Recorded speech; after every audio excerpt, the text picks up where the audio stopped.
হরে কৃষ্ণ। একাদশী ব্রত মহা উৎসব কি জয়। তা হরে কৃষ্ণ, আসছে কামিকা একাদশী ব্রত মহা উৎসব। তো অবশ্যই সকলেই এই একাদশী ব্রত আপনারা পালন করবেন, কারণ এটা খুবই গুরুত্বপূর্ণ একাদশী। তাই আসছে আগামী 21শে জুলাই সোমবার, চৌঠা শ্রাবণ, কৃষ্ণ একাদশী। এটা হচ্ছে কৃষ্ণপক্ষের একাদশী। তাই এই একাদশী নাম হচ্ছে কামিকা একাদশী। কামিকা একাদশী ব্রত মহা উৎসব কি জয়। তো শাস্ত্রে বলেছে 8 থেকে 80 সকলেরই এই একাদশী ব্রত পালন করা উচিত। কারণ 8 বছর হয়ে গেলেই সে একাদশী ব্রত পালন করার যোগ্য হয়ে যায়, এবং 80 বছর অবধি সকলেরই এই একাদশী ব্রত পালন করতে হয়। তাই অবশ্যই আপনারা সকলেই একই একাদশী ব্রত পালন করবেন, কারণ একাদশী ব্রত পালন করলে আমাদের সমস্ত আমরা পাপ থেকে মুক্ত হতে পারি। তো সেজন্য একাদশীর ব্রত আমাদের শুরু হয় দশমীর দিন থেকে। দশমীর দিন কাঁসার পাত্রে ভোজন, আমিষাহার ত্যাগ, মৈথুন ত্যাগ, এরকম অনেক কিছু আছে। আমরা স্ক্রিনে আপনারা দিয়ে দেব, অবশ্যই দেখে নেবেন এবং পালন করার চেষ্টা করবেন। এবং একাদশীর দিন পঞ্চরবি শস্য বর্জন করবেন। ধান থেকে যা তৈরি, গম থেকে যা তৈরি, জব ভুট্টা থেকে যা তৈরি, তেল বীজ, সর্ষের তেল, সয়াবিন তেল, পাম তেল, রাইস ব্রেন তেল, এবং ডাল, সিম, ভুট্টা, সিম, বরবটি এবং সমস্ত রকমের ডাল এই একদিন বর্জন করবেন। তবে আপনারা কী খেতে পারবেন সেগুলো স্ক্রিনে দিয়ে দেবো। এবং অবশ্যই আপনারা 12টা অবধি উপবাস ব্রত পালন করতে পারেন। তারপর অনুকল্প, যেমন সাবুদানা থেকে আমরা বিভিন্ন রকমের প্রসাদ তৈরি করতে পারেন, আলু ভাজা, সবজি তৈরি করতে পারেন, আলু, কাঁচকলা, পেঁপে, কুমড়ো দিয়ে, এবং আপনারা দুধ খেতে পারেন যদি সেটা আপনার সর্ষের তেল দিয়ে না দোয়ানো হয়। এবং এভাবে আমরা সাবুদানার পকোড়া, বিভিন্ন রকমের খাবার একাদশীতে আছে, যেটা পঞ্চরবি শস্যের বাইরে, সেগুলো আপনারা খেতে পারেন। এবং একাদশীর দিন অবশ্যই চা, পান, বিড়ি, সিগারেট এগুলো খাবেন না, তাহলে একাদশীর ব্রত নষ্ট হয়ে যাবে। এবং আমরা এই চ্যানেলের মাধ্যমে আপনাদের বলে দেব যে একাদশীর পারণ, সংকল্প, এবং সবশেষে আমরা একাদশীর পারণের যে সময়গুলো সেগুলো আপনাদের দিয়ে দেবো। অবশ্যই আপনারা পুরো ভিডিও দেখবেন, এবং দেখে আপনারা যদি আপনাদের নতুন কিছু জানার থাকে তাহলে লাইক, কমেন্টস করবেন।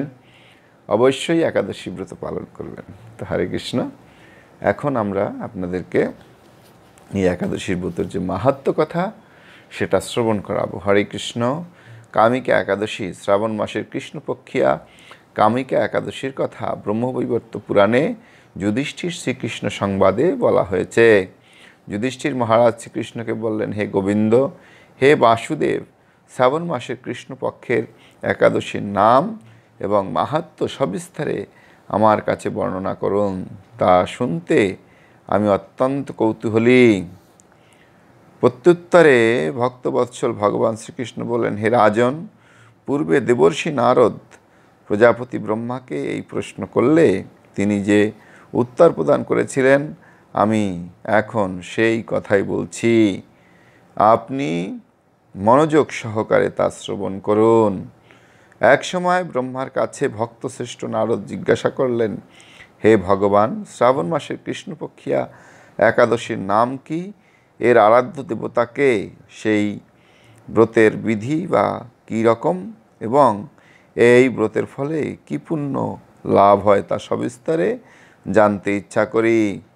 আপনি কৃপা করে আমাকে তা জানালে আমার জীবন ধন্য হবে।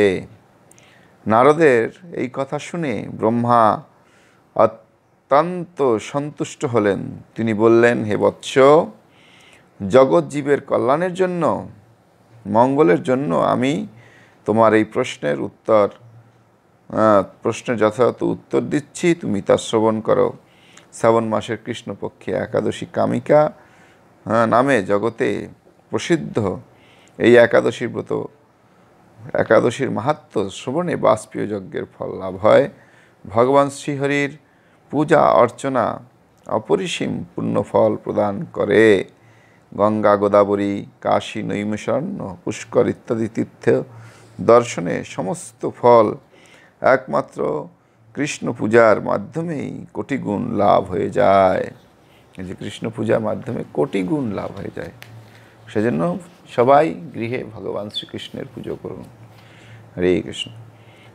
সাগর এবং অরণ্যযুক্ত পৃথিবী দানের ফল, দুগ্ধবতী গাভী দানের ফল অনায়াসে এই ব্রত পালনে লাভ হয়। যারা পাপ পুণ্য সাগরে নিমগ্ন, এই ব্রতই তাদের উদ্ধারের একমাত্র উপায়। এই রকম পবিত্র পাপনাশক সর্বশ্রেষ্ঠ ব্রত আর এই জগতে নেই। শ্রীহরি স্বয়ং এই মাহাত্ম্য কীর্তন করেছেন। রাত্রি জাগরণ করে যারা এই ব্রত পালন করে তারা কখনোই দুঃখ দুর্দশাগ্রস্ত হন না।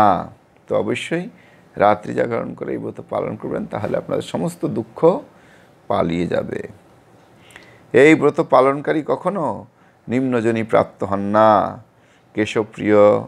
প্রিয়া তুলসীপত্রে যিনি শ্রীহরির পূজা করেন, পদ্মপাতা জলের মতো তিনি পাপে নির্লিপ্ত থাকেন।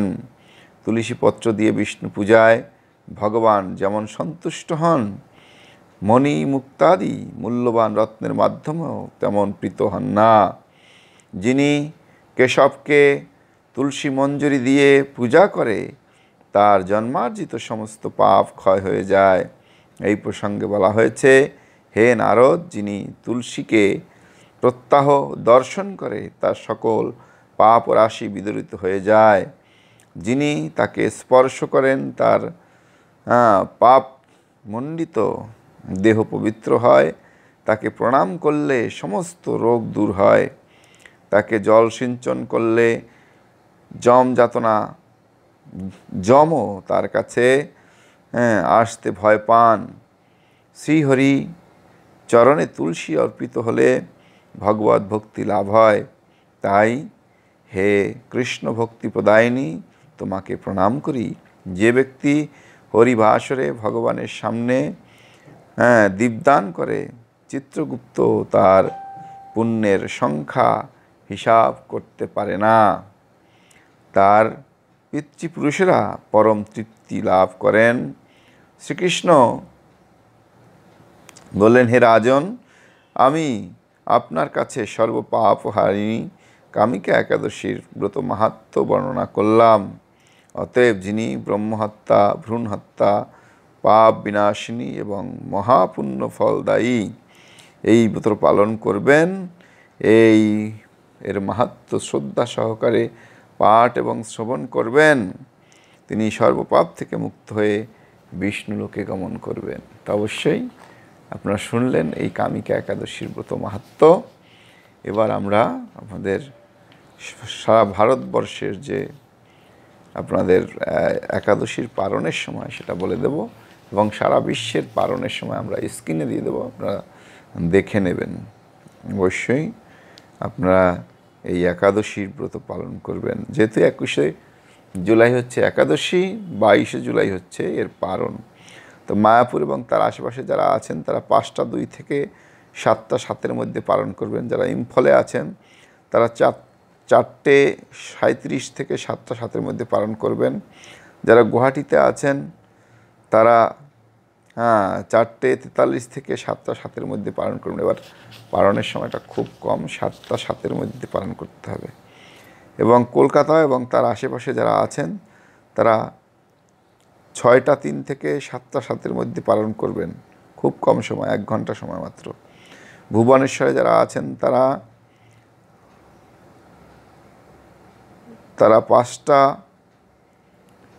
18 থেকে 7টা 7-এর মধ্যে পালন করবেন। যারা পাটনায় আছেন তারা 5টা 11 থেকে 7টা 7-এর মধ্যে পালন করবেন। যারা কলকাতা আছেন তারা 5টা 3 থেকে 7টা 7-এর মধ্যে 5টা 3 থেকে 7টা 7-এর মধ্যে পালন করবেন। যারা কাঠমান্ডু এবং তার আশেপাশে আছেন তারা অবশ্যই 5টা 21 থেকে 7টা 22-এর মধ্যে পালন করবেন। যারা চেন্নাই এবং তার আশেপাশে আছেন তারা 5টা 52 থেকে 7টা 7-এর মধ্যে পালন করবেন। যারা নাগপুরে আছেন তারা 5টা 43 থেকে 7টা 7-এর মধ্যে পালন করবেন। তো অবশ্যই সময়টা ধ্যান দেবেন এবং সঠিক সময় পালন করবেন। যারা বৃন্দাবনে তারা আশেপাশে আছেন তারা 5টা 37 থেকে 7টা 7-এর মধ্যে পালন করবেন। যারা দিল্লিতে আছেন তারা 5টা 37 থেকে 7টা 7-এর মধ্যে পালন করবেন। যারা হায়দ্রাবাদে আছেন তারা 5টা 52 থেকে 7টা 7-এর মধ্যে পালন করবেন। যারা ত্রিবন্ধমে আছেন তারা 6টা 12 থেকে 7টা 7-এর মধ্যে পালন করবেন। যারা কলম্বে আছেন তারা 6টা 3 থেকে 7টা 7-এর মধ্যে পালন করবেন। যারা ব্যাঙ্গালোরে আছেন তারা 6টা 2 থেকে 7টা 7-এর মধ্যে পালন করবেন। অবশ্যই টাইম পালন করবেন সবাই। মুম্বাই এবং তার আশেপাশে যারা আছেন তারা 6টা 12 থেকে 7টা 7-এর মধ্যে পালন করবেন। যারা আহমেদাবাদে আছেন তারা 6টা 6 থেকে 7টা 7-এর মধ্যে পালন করবেন। যারা উদামপুরে আছেন তারা 6টা 37 থেকে 7টা 7-এর মধ্যে পালন করবেন। অবশ্যই সঠিক সময় পালন করবেন। লাইক কমেন্টস করবেন। হরে কৃষ্ণ, জয় জগন্নাথ।